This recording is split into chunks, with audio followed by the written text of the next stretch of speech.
Every SQL interview would have this question asking you, how would you solve this problem? When you're asked how you would solve a problem, you're not expected to just say, oh, I would use this function to solve it. You're expected to state that function, use it to solve that problem in a realistic way, and tell probably why you have chosen that function to solve that problem. In our series of How Would You today, you have been asked, how would you separate first names from last names in this full name context? So you have a list of full names, probably employee full names, and you've been asked to separate their first name from their last name in an interview. How would you go about that? Would you say, okay, I would use a string function to separate them? What string function would you use, and why would you pick that string function? In this video, we'll be explaining different string functions that helps you to extract text from a bigger block of text and when to use each of them. The last one I will be explaining in this video is not very well known, or many people do not use it because they feel it is a little bit complicated. But trust me, it is not that complicated. If you stick around to the end of this video, you will understand very well how to use this string function and when to use it. If this is the first time you're seeing my video, you're welcome. We have created this channel to share the joy of problem solving in data. And if you're a returning viewer, thank you for coming back. We are always happy to see you. Now back to our string functions and problem solving. So we have different string functions in SQL, and in this video we'll be treating 4. The first one would be write. Just like the name implies, write. Write helps you to get the rightmost characters from a text. When you're using write, you need to know how many characters you are extracting. So for example, you have a suffix for your text and you want to extract that suffix. It has the same length throughout the text. Maybe your state abbreviation, for example, in your address. If your address always ends with your state abbreviation, there are always 2 characters. So you can easily extract that with write function. And the other one like it, the twin brother, is left. So left helps you to extract the leftmost character in a text. For example, you have a prefix and you want to extract it. So when you're using left or right, you have to know the number of characters you are extracting. So for example, you want to extract the first 3 characters or the last 3 characters, or probably the first 10 characters or the last 10 characters. You have to have a specified number. In a situation where you don't have a specified number, you have to use a different function, and that is what the last function we are going to talk about in this video is. So the next one is the substring. Just like the name implies, it is not the first character, it is not the last character, it is a character in between. So you want to extract some characters in between your text. Then you use your substring, you give it a starting position, and then how many characters you want to extract. So in all those 3 functions, you have to state how many characters you want to extract. You have your right, your left, and your substring. Substring, you give a starting position and then how many characters you want to extract. For right or left, you give the number of characters you want to extract after specifying the text that you want to extract from. So let's see how that works, and then we finally get to that string function that allows you to extract text without having to state the number of characters. Let's get into the computer and see how it works. So I have this table that I've created, and as you can see, we have product ID, product detail, and then the shipping address. So like I have explained, you have the shipping address, you have the state abbreviations behind them. So what function would you use to get the state if you want to extract the state? So let's say you want your state, so you use your write function. Say write, that is shipping address,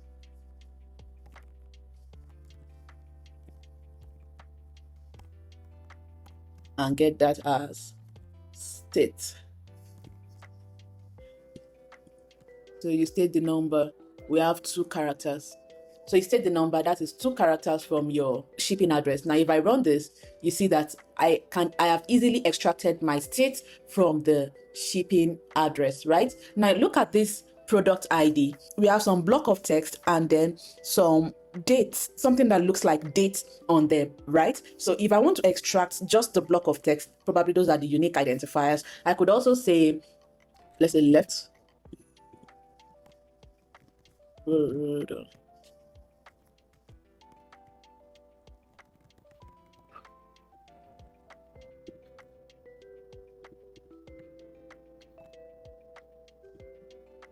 So I have written my query. You see that I have specified how many characters I want to extract from this. So that is 1, 2, 3, 4, 5, 6. We have 6 of them. So if I run this, I have easily gotten the unique identifier for each product from the product ID. And after those unique identifier, you see that we have the something that looks like date, right? So let's say that is the production date or anything like that. And I want to get the production year. So let me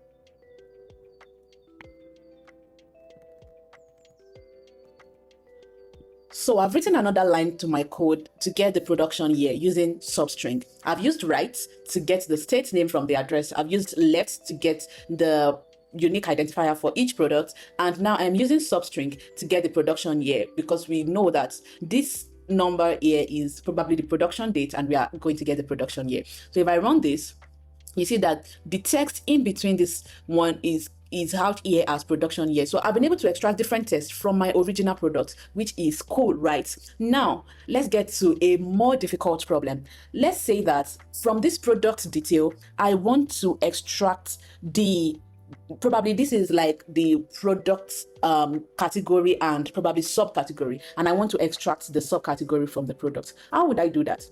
So we have talked about right, left, and substring, and you have to state the number of strings you're extracting from your text if you're using any of these two. That is why we will not be using that, and we'll be using char index. Char index helps you to identify the position of a particular text or a particular character in your block of text. Now let's see how that works. I have left combined with char index, but before I go to this, let's see char index itself in action. So how does char index works? You see that it gives you the index position of a particular character. So this character hyphen is present in all those names, and we wanted the index position. Now let's develop our query further. So we have,